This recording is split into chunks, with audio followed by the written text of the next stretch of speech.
Let's talk about change. It's the one thing that's guaranteed in any organization, and being able to lead it well, that's one of the most critical skills any leader can have.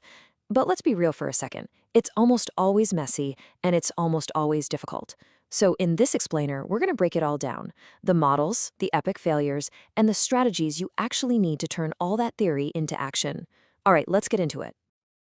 Socrates really hit the nail on the head here, thousands of years ago. Real successful change isn't about tearing everything down. It's about construction. It's this forward-looking process of building what comes next, and honestly, that's the exact mindset we need to have. Now, I'm sure you've heard this number before. It's that terrifying statistic that 70% of all change projects fail. Man, it's been quoted for decades, and it just creates this sense of dread around any new idea. But what if I told you that number isn't just old, it's not really the whole story. So let's look at what the data actually says. A big study from McKinsey shows that total outright failure, projects that are not successful at all, is actually less than 6%. The truth is, the vast majority of projects have at least some level of success. So the problem isn't that most change fails, it's that it so often falls short of what it could be. The real question for us is, how do we get more projects out of that somewhat bucket and into the very or extremely successful zone? To figure that out, here's our game plan. We'll start with why change is so challenging in the first place, look at two big competing philosophies, expand our toolkit with some other models, learn from some spectacular failures, get into the psychology of human resistance, and finally, piece it all together to build a smart strategy. So that brings us right to our central question. If total failure is actually pretty rare, why does trying to lead change feel like pushing a boulder uphill? Well, it's because success isn't just about not failing. It's about navigating the incredible complexity of an organization and, more importantly, its people. And when you're trying to manage all that complexity, you really have two main schools of thought. Do you drive change from the top of the organization down, or do you build it from the ground up, starting with each individual person?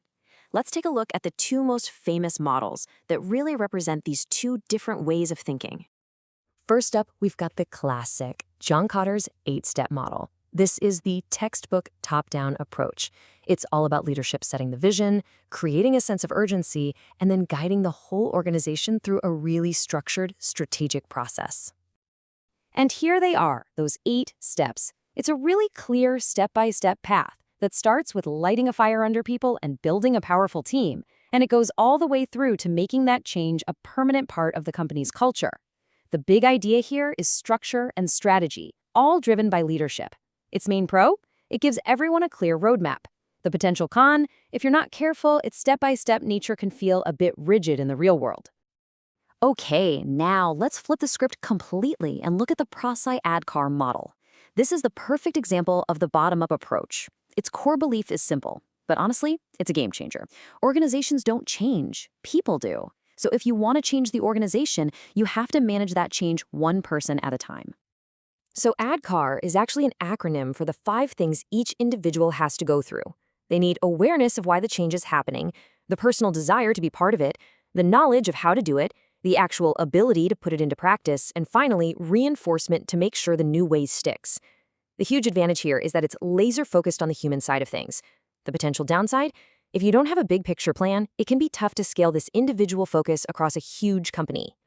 So, you put them side by side. Kotter is top-down, organizational. ADKAR is bottom-up, individual. But here's the crucial insight. The goal isn't to pick one over the other. It's about seeing how they work together. Think of it this way. Kotter's model builds the stage. It creates the vision and the structure for the change. But ADKAR makes sure the actors on that stage are actually ready, willing, and able to play their parts. You absolutely need both.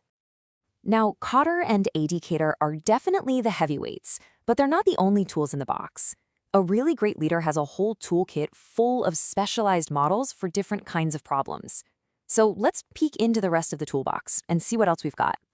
Think of these as your specialist tools, right? The McKinsey 7S model is perfect for checking if all the different parts of your company are even pointing in the same direction before you start a change. The Kubler-Ross curve, that's essential for understanding the emotional roller coaster people go on, and for realizing that things like frustration or denial are just a normal part of the process. And models like PDCA, Plan, Do, Check, Act, they're built for today's world of constant, small improvements, not just one giant change event. Okay, and this is a huge one for how we all work today, the difference between waterfall and agile. In a classic waterfall project, you plan everything upfront, you build it, and then bam, one massive change gets dropped on everyone at the end. But in an agile world, you're getting a whole series of smaller changes delivered in little chunks. That means you need a totally different approach to change management, not one giant wave, but a whole series of mini waves. All these models and theories sound great, don't they? But what happens when they smash into reality? To really, truly understand change, you have to study the failures. So let's get real and look at some cautionary tales. And our first stop, Kodak. I mean, this was a giant of industry, a company that dominated for 100 years. But it completely failed to adapt to a disruption that it itself saw coming. This is the ultimate cautionary tale about failing at step one of Kotter's model, creating a real sense of urgency. I mean, this timeline just says it all. Kodak was a $10 billion company. And get this, they actually invented the first digital camera back in the 90s, but they buried it. They were too afraid that it would eat into their super profitable film business. They literally held the future in their hands, chose to protect the past instead, and by 2012, it was game over. Okay, next up, Revlon. Now, this story isn't about ignoring the market. This is about a massive internal failure. It's a botched implementation of a new ERP system, that's the central software that basically runs the entire business, right after they bought Elizabeth Arden. The breakdown here was all about process and technology. The system was poorly designed, the processes weren't mapped out correctly, and the whole thing was a mess. The result? It was catastrophic. It forced them to shut down a manufacturing plant, it cost them millions in lost sales, it wrecked customer trust, it even led to lawsuits from their shareholders. It's just a brutal reminder that how you do the change is every bit as important as why you're doing it. So you see the pattern here, right? Whether it's ignoring a massive market shift or botching a huge tech project, what's the one thing that almost always trips companies up? It's the people. Which means the single most important thing we can do is learn to decode human resistance. Look, resistance isn't just one thing. It has different faces. This framework breaks it down into 7 common profiles. Once you can identify who you're dealing with, you can start to understand the real reason they're pushing back. Let's look at a few of the big ones. First, you've got the traditionalist. These are people who are deeply invested in the way things have always been done. For them, change isn't just an inconvenience. It feels like a threat to the very culture that made them successful. To get them on board, you have to show respect for that history while making it super clear how the new way will actually protect the core values they care about. Next up, the skeptic. Now, it's easy to get annoyed with a skeptic, but honestly, they can be your best friend. They're not necessarily against change, but they demand proof. They need to see the data, the logic, and you shouldn't see their questions as negative pushback. See them as a free stress test for your plan. If you can convince the skeptic, you probably have a solid case. And finally, let's talk about the control enthusiast. These are people who value their autonomy and their mastery over their own work.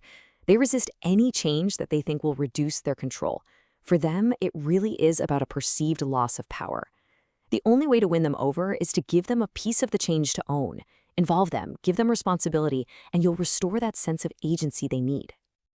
Okay, so we've looked at the models, we've studied the failures, and we've put a face to resistance. How in the world do we pull all of this together into a strategy that actually works? Well, the single most important lesson is this. There is no silver bullet. There's no one-size-fits-all answer. The best approach is always a flexible one. And this right here is where the rubber meets the road. Think of that toolkit idea. If you're doing a massive company-wide tech rollout, yeah, you start with Kotter to build that high-level vision and get leadership aligned. But then, when you get to Kotter's 5th step, enable action, you have to zoom in and use ADKAR with every single team to build that individual awareness, desire, and knowledge. If it's a small change on just one team, you might start and end with ADKAR. You see, you don't just pick one model, you blend them. You use the right tool for the job. And that really brings us to the final question, the one for you to take away. We've walked through the frameworks, we've seen the cautionary tales. So think about that next big change coming down the pipe in your organization. Knowing what you know now, how are you going to approach it? How are you going to focus less on fighting the old and more on building the new?